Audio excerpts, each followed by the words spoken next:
अस्सलाम वालेकुम जी। तो दोस्तों आज हमने डॉग बाइट के हवाले से रीड करना है जी। डॉग बाइट क्या होता है, पागल कुत्ते की अलामत इसमें क्या जी। हमने इसमें जाना पागल कुत्ते की अलामत क्या, कुत्ते के काटने की वैक्सीन कौन सी होती है, कौन सी वैक्सीन इसमें यूज़ की जाती है। अगर जो कुत्ता सर से काटे या पाँव वगैरह से काटे तो क्या नुकसान होता है। वैक्सीनेशन एंड ट्रीटमेंट इसकी हमने करनी है और साथ में डॉग बाइट वैक्सीन का शेड्यूल भी हमने इसमें बयान करना है। इसमें कौन कौन सी वैक्सीन इस्तेमाल की जाती है, डॉग बाइट में जो वैक्सीन इस्तेमाल की जाती है वो हमने डिटेल से इसमें करना है और उसका तरीकाकार क्या है, देयर यूजेज और जो इसमें वैक्सीन इस्तेमाल होती है उसका तरीकाकार क्या है जी। दोस्तों जिन्होंने चैनल को सब्सक्राइब नहीं किया वो चैनल को सब्सक्राइब करें, बेल आइकन के बटन को प्रेस करें ताकि हर आने वाली वीडियो आपको वक्त पे मिल सके जी। तो दोस्तों हम अपनी वीडियो स्टार्ट करते हैं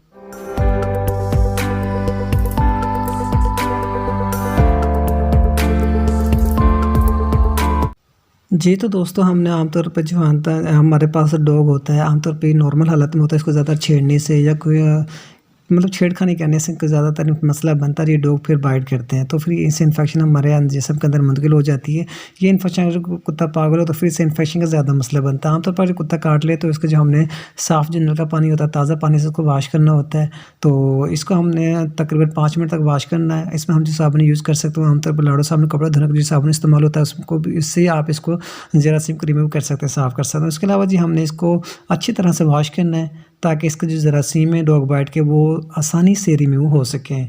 और इसी के साथ हम इसका दूसरा मेथड होता है, फ़र्ज़ करें घर पर लाड़ू साबुन नहीं होता तो जो हमारे पास अक्सर नहाने वाला साबुन होता है जो आमतौर पे शॉप से इजीली मिल जाता है, आप वो भी इसमें जो नहाने वाला साबुन वो भी आमतौर पे इसमें यूज़ कर सकते हैं जरासीम को रिमूव करने के लिए।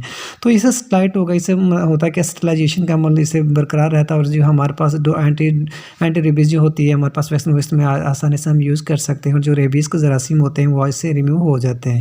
तो इसके अलावा जी दोस्तों हमारे पास जिसमें जो वैक्सीन यूज़ की जाती है, वैक्सीन का तरीक़ाकार भी मुख्तलिफ होता है। इसमें इसका शेड्यूल भी हमने बयान करना है।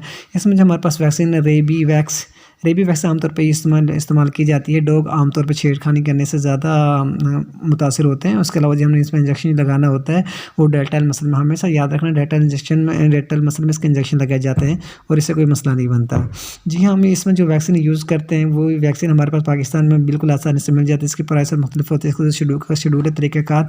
फर्स्ट इंजेक्शन पहला 0, दूसरा जो हमने लगाना होता है 7 और 21 दिन बाद। Side effect, vaccine side effect क्या है, टीका लगाने वाली जगह पर सोजिश हो जाती है, मर्दी के बुखार, नज़ला, जुकाम वगैरह, इस तरह से सर दर्द वगैरह, नज़र का धुंधला हो जाना, ये आम इसके अलामात हैं जी। उसके अलावा हमारे पास जो रेबीज़ इसकी वैक्सीन है, रेबीज़ वैक्सीन है, रेबी पॉम HyperRAB anti rabies Pakistan, ये तमाम वैक्सीन पाकिस्तान में पाई जाती है और आसानी से दस्तयाब है और रेबीज़ वैक्सीन हमारे लिए बहुत मुफीद है।